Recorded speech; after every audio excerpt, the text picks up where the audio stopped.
আসসালামু আলাইকুম, সবাইকে হাসান মিডিয়া চ্যানেলে স্বাগতম।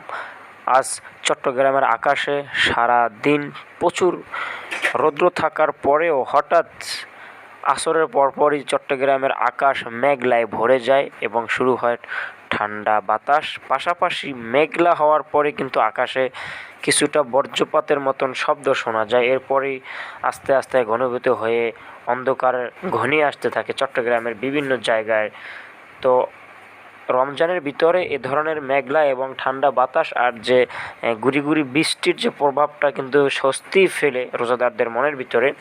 সেক্ষেত্রে আল্লাহর একটা রহমত এবং নেয়ামত ছাড়া আর কিছুই না যে রমজানের মধ্যে এ ধরনের মেঘলা আর ঠান্ডা বাতাস মানুষের জন্য একটা স্বস্তি ফিরিয়ে আনে। আর শহর অঞ্চলে তো সব জায়গায় শুধু ঘন ঘন বিল্ডিং, রাস্তাঘাটের একটা গরম, বিল্ডিংয়ের গরম, সব মিলিয়ে মানুষের একটা যে বাড়তি চাপ, যেভাবে একটা অক্সিজেনের যে একটা প্রভাব বা যে একটা পরিস্থিতি থাকে, সেটা কিন্তু ঠান্ডা হিমেল হাওয়াতেই কিন্তু অন্যরকম হয়ে যায়।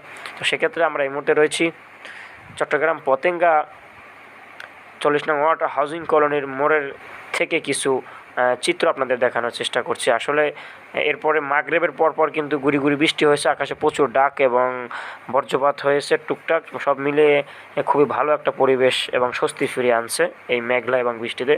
সবাইকে অসংখ্য ধন্যবাদ। দেখা হবে নতুন কোনো ভিডিও নিয়ে।